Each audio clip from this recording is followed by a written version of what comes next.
നമസ്കാരം ഫ്രണ്ട്സ്, എൻ്റെ ചാനലിലേക്ക് എല്ലാവർക്കും സ്വാഗതം. ഇന്ന് ഞാൻ നിങ്ങളൊരു അപ്ഡേറ്റ് ആണ് കാണിച്ചു തരുന്നത്.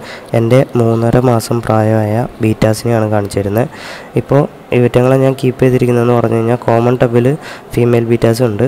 അപ്പോൾ ഇതാണ് എൻ്റെ ഫീമെയിൽ ബീറ്റാസ്. ഇവറ്റങ്ങൾ ഏകദേശം ഒരു 100ഓളം എണ്ണം തന്നെ ഈ ഒരു ടാങ്കിൽ തന്നെ ഉണ്ട്.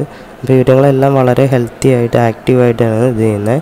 ഒട്ടും ഫൈറ്റ് ഇല്ല ഇവറ്റങ്ങൾ തമ്മിൽ. ബിഗ് എലഫൻ്റ് ഇയർ ഹാഫ് മൂണാണ്. വളരെ നല്ലൊരു ഗ്രോത്ത് ഉണ്ട്. 3.5 മാസമായി. ഇതിനകത്ത് നിന്ന് തന്നെ ഞാൻ ഫീമെയിലിനെ എടുത്ത് ഒരു പ്രാവശ്യം ബ്രീഡ് ചെയ്യിച്ച് ടെസ്റ്റ് ചെയ്ത് നോക്കിയായിരുന്നു. ബ്രീഡ് ചെയ്യിച്ച് സക്സസ്ഫുൾ ആവുന്നുണ്ട്. അപ്പോൾ ഏകദേശം അത് ബ്രീഡിങ് സൈസ് തന്നെയായി. ഇനി ഇതിനകത്ത് നോക്കുകയാണെങ്കിൽ ഇതിനകത്ത് കുറച്ച് ഹാഫ് മൂണിൻ്റെ കുഞ്ഞുങ്ങളും കൂടി ഉണ്ട്. അതാണ് കളർ ഡിഫറൻ്റ് ആയിട്ടിരിക്കുന്ന കുഞ്ഞുങ്ങൾ. പക്ഷേ ഇവരും നല്ലൊരു ഗ്രോത്ത് തന്നെയുണ്ട്. ഇപ്പോൾ ഇതിനകത്ത് ഞാൻ കുറച്ച് എടുത്ത് ഇട്ടെന്നുള്ളൂ. ഇവരെല്ലാവരും കോമൺ ആയിട്ട് ഉണ്ടായ ഒരു ബാച്ചിൽ തന്നെ ഉണ്ടായ കുഞ്ഞുങ്ങളാണ്. അപ്പോൾ വളരെ എളുപ്പത്തിൽ ഈ കമ്മ്യൂണിറ്റി ടാങ്കിൽ ഫീമെയിൽ ബീറ്റാസ് വളരെ സുഖമായിട്ട് വളരും.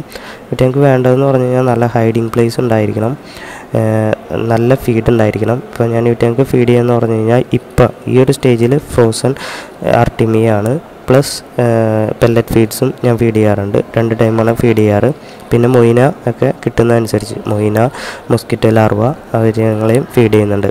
ഇവറ്റങ്ങളെ ഞാൻ ഉണ്ടാക്കിയെടുത്തപ്പോൾ കുഞ്ഞിലേ തുടങ്ങി ഞാൻ ഫീഡ് ചെയ്ത് തുടങ്ങിയെന്ന് പറഞ്ഞാൽ ഇൻഫസോറിയാണ്. ഫസ്റ്റ് ഇൻഫസോറിയാണ് സ്റ്റാർട്ടറായിട്ട് കൊടുത്തത്. 1-2 ദിവസത്തിനുള്ളിൽ തന്നെ മൈക്രോയോമ് പ്ലസ് ഇൻഫസോറിയാണ് കൊടുത്തുകൊണ്ടിരുന്നത്. എനിക്ക് ഏകദേശം ഒരു 350 കുഞ്ഞുങ്ങൾ സർവൈവ് ചെയ്ത് കിട്ടി. ഏകദേശം മെയിൽ ബീറ്റാസും പിന്നെ അങ്ങനെ ഒരു 100 ബീറ്റാസിൻ്റെ അടുത്ത് ഞാൻ ഗ്ലാസ്സിൽ സെപ്പറേറ്റ് ചെയ്ത് വെച്ചിട്ടുണ്ട്. അവറ്റങ്ങളെല്ലാവരും ഇതിനേക്കാളും വലുപ്പത്തിലെത്തിയിട്ടുണ്ട്. ഇതിപ്പോൾ ഞാൻ കമ്മ്യൂണിറ്റി ആയിട്ട് കോമൺ ആയിട്ട് ഇട്ടേക്കുന്നതാണ്. അപ്പോൾ ഇവരെല്ലാവരും സെയിലിന് വലിപ്പം റെഡി ആയിക്കൊണ്ടിരിക്കുന്നു. അപ്പോൾ 3.5 മാസം കൊണ്ടുള്ള വളർച്ചയാണ് നിങ്ങളിപ്പോൾ കാണുന്നത്. വളരെ ശ്രദ്ധ ചെയ്യുകയാണെങ്കിൽ, നല്ല കറക്റ്റ് കെയറിങ് ആണെങ്കിൽ നമുക്ക് കുഞ്ഞുങ്ങളെല്ലാത്തിനെയും സുഖകരമായി രക്ഷപ്പെടുത്തി എടുക്കാൻ പറ്റും. കുറച്ച് എഫേർട്ടും നമ്മുടെ ഡെഡിക്കേഷനും വളരെ ആവശ്യമാണ് ബീറ്റ ബ്രീഡിങ്ങിന്. അല്ലാതെ ഒരു ദിവസത്തെ കെയർലെസ് മതി, എല്ലാ കുഞ്ഞുങ്ങളും ചത്തുപോകും. പക്ഷേ ഈ ഒരു സ്റ്റേജ് ഓക്കെയാണ്. ഇവരെല്ലാവരും സർവൈവ് ആയി, ഇനിയൊരു പ്രശ്നമില്ല. അപ്പോൾ ഇതിൻ്റെ എക്സ്പീരിയൻസ് എല്ലാം ഞാൻ ഇതിനു മുന്നുള്ള വീഡിയോസിൽ ഷെയർ ചെയ്തിട്ടുണ്ട്.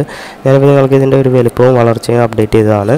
ഇനിയും എൻ്റെ ടിപ്സും ഞാൻ ചെയ്ത് വിജയിക്കുന്ന കാര്യങ്ങളും ഞാൻ നിങ്ങൾക്ക് വേണ്ടി ഷെയർ ചെയ്യുന്നതാണ്. Thank you.